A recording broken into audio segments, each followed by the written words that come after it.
Hi guys, I am Mukesh Gupta. Welcome to my YouTube channel. तो friend, आप लोग कैसे हैं? मुझे उम्मीद है आप लोग अच्छे होंगे।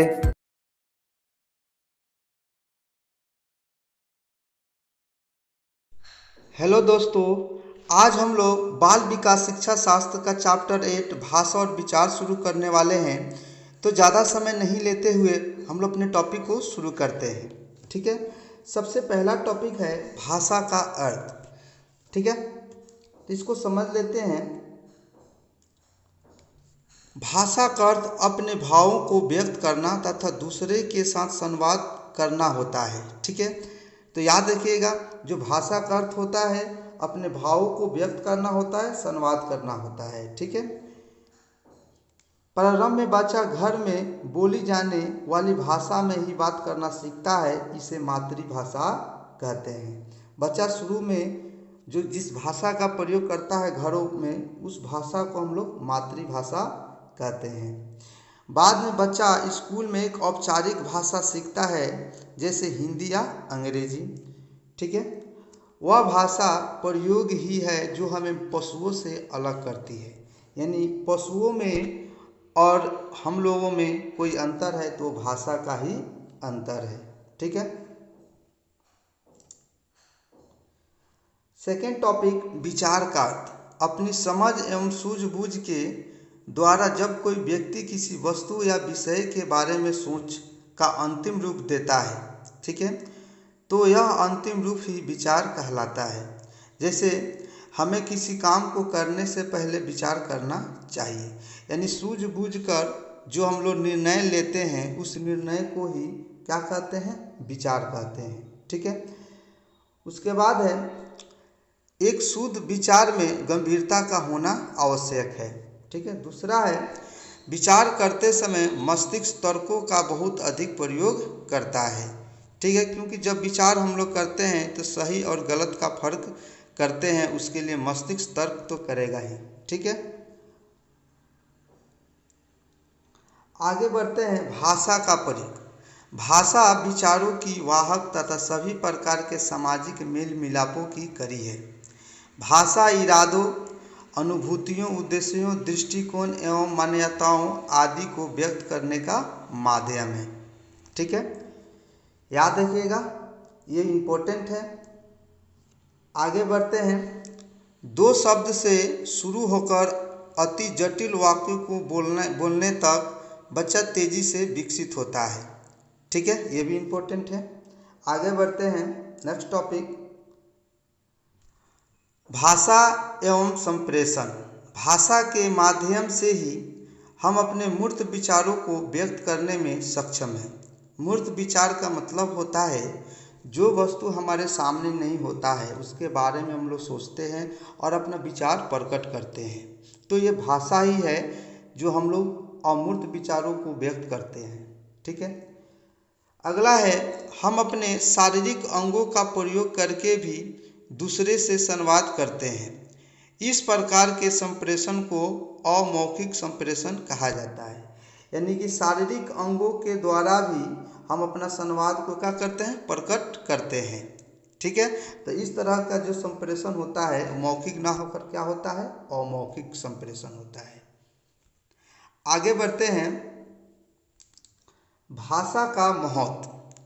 फर्स्ट है मनुष्य के व्यक्तित्व के विकास के लिए जब मनुष्य अपनी भावनाओं और विचारों को अभिव्यक्त करता है उस समय उसका व्यक्तित्व दिखाई पड़ता है। कोई व्यक्ति अगर खड़ा है तो उसका व्यक्तित्व हम ऐसे नहीं पता कर सकते जब तक वो बोलता नहीं है, कुछ अपने विचारों को रखता नहीं है, तब तक हम उसके व्यक्तित्व का अनुमान लगा नहीं सकते हैं। तो ये भाषा ही है जो व्यक्ति के व्यक्तित्व का व्यक्त करता है।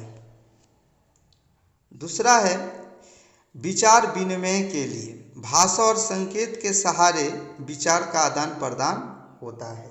ठीक है, नेक्स्ट ज्ञान की वृद्धि के लिए अगर ज्ञान में वृद्धि करना है हमें किस चीज़ की सहायता लेनी पड़ती है? भाषा की सहायता लेनी पड़ती है। ठीक है, आगे बढ़ते हैं। नेक्स्ट टॉपिक है भाषा की विशेषताएं। फर्स्ट है भाषा पैतृक संपत्ति नहीं है। भाषा माता पिता की संपत्ति नहीं है। पैतृक का होता है अर्थ भाषा जो होता है माता पिता की संपत्ति नहीं होता है जो हम उसे ले सकते हैं। ठीक है। सेकेंड, भाषा अर्जित संपत्ति है। मनुष्य भाषा का अर्जन अपने विचारों अपने चारों ओर के वातावरण से करता है। तो याद रखिएगा, मनुष्य भाषा का अर्जन अपने चारों ओर के वातावरण से करता है। जैसे एग्जाम्पल है, बहुत बढ़िया एग्जाम्पल है, भारतीय बालक का अंग्रेजी के वातावरण में पालन पोषण किया जाए तो वह अंग्रेजी ही सीखता है। तो जिस तरह का वातावरण होता है उस वातावरण में जैसा भाषा का प्रयोग किया जाता है बस बच्चा भी वैसा ही भाषा सीखता है। ठीक है। यानी भाषा क्या है? एक अर्जित संपत्ति है। आगे बढ़ते हैं।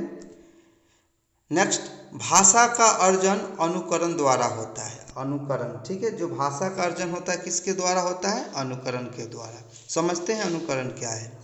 जब माँ किसी को नाम से बुलाती है तो बच्चा सुनकर उसे भी उसी नाम से बुलाना शुरू करता है। हम भाषा को अनुकरण के सहारे ही सीखते हैं। बच्चा सुबह से शाम तक देखता है हम लोग क्या करते हैं, कैसे करते हैं, बच्चा भी वैसा ही करने का प्रयास करता है। ठीक है। नेक्स्ट है, भाषा सरल से जटिल की ओर अग्रसर होती है। ठीक है। बच्चा पहले शब्दों को बोलना सीखता है, उसके बाद वाक्य बोलना शुरू करता है। याद रखिएगा, भाषा सरल से किधर जाता है? जटिल की ओर। उसके बाद है, भाषा का कोई अंतिम स्वरूप नहीं है। भाषा का कोई अंतिम स्वरूप नहीं है। याद रखिएगा, भाषा हम लोग जन्म से मृत्यु तक सीखते ही रहते हैं। भाषा परिवर्तनशील विकास की एक निरंतर प्रक्रिया है। ठीक है। नेक्स्ट है, भाषा सामाजिक वस्तु। ठीक है। भाषा का अर्जन समाज के संपर्क से ही हो सकता है। वास्तविकता यही है कि भाषा का जन्म समाज में होता है। अगर बच्चा को समाज से बाहर निकाल दिया जाए तो वो बच्चा भाषा को नहीं सीख पाता है। ठीक है। अब हम लोग जानेंगे भाषा में विचारों के प्रकार। ठीक है। तो विचारों के दो प्रकार होते हैं। कितने प्रकार होते हैं? दो। फर्स्ट है शाब्दिक विचार। शाब्दिक विचार में सूचना शब्द के रूप में होता है। यह निम्न प्रकार के होते हैं। ठीक है। पहला है मौखिक विचार। ऐसा विचार जिनका आदान प्रदान बोलकर या सुनकर होता है वे मौखिक विचार होते हैं। जैसे बालकों का आपस में बातचीत करना। तो जब बालक आपस में बातचीत करते हैं तो किस तरह का विचार उसमें प्रकट करते हैं? मौखिक विचार प्रकट करते हैं। नेक्स्ट है दृष्टि विचार। ऐसा विचार जिन्हें बालक देखकर समझता है और वे दृष्टि विचार होते हैं।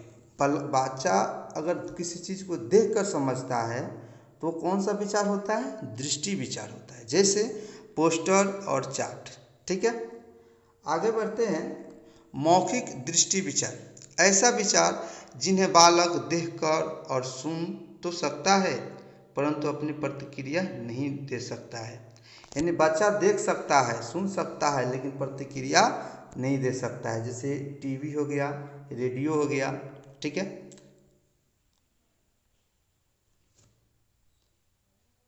नेक्स्ट है लिखित विचार। ऐसा विचार जिन्हें बालक पढ़कर अथवा लिखकर व्यक्त करता है और समझता है।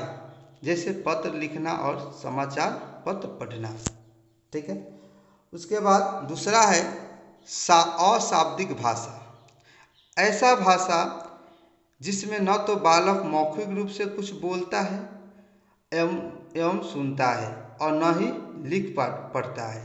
यानी इसमें शाब्दिक भाषा होता ही नहीं। न याद रखिएगा, जैसे कि इसमें बच्चा न बोलता है, न सुनता है, न ही लिखता है। तो इसमें होता क्या जी?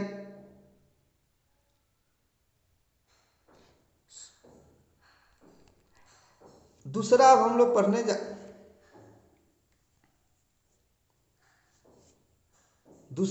पढ़ने जा रहे हैं अशाब्दिक भाषा, ऐसा भाषा जिसमें न तो बालक मौखिक रूप से कुछ बोलता है एवं सुनता है और न ही लिखता पढ़ता है। ठीक है, तो फर्स्ट है शारीरिक भाषा, ऐसा भाषा जिसमें शरीर के भागों के द्वारा विचारों का आदान प्रदान होता है, जैसे हाथ हिलाना, उंगली दिखाना। कोई बच्चा अगर बचपन से ही गूंगा है तो वो बोल नहीं सकता है, तो वो अपने भाषा को व्यक्त करने के लिए अपने शारीरिक भागों का प्रयोग करता है, जैसे हाथ हिलाना, उंगली दिखाना। ठीक है, इसके सहायता से अपने भाषा को व्यक्त करता है। अब आता है कूट भाषा। इस भाषा में पहले ही कूट का अर्थ सुनिश्चित किया जाता है, जैसा जैसा कूट होगा उस सभी कूटों का अलग अलग अर्थ होगा। ठीक है, तो इसमें कूट का अर्थ पहले ही क्या होता है, सुनिश्चित किया जाता है। तो फ्रेंड, आपको अगर ये वीडियो अच्छा लगा हो तो लाइक करें और शेयर करें और मेरे चैनल को सब्सक्राइब करें ताकि किसी भी वीडियो का अपडेट आपको मिलता रहे। धन्यवाद।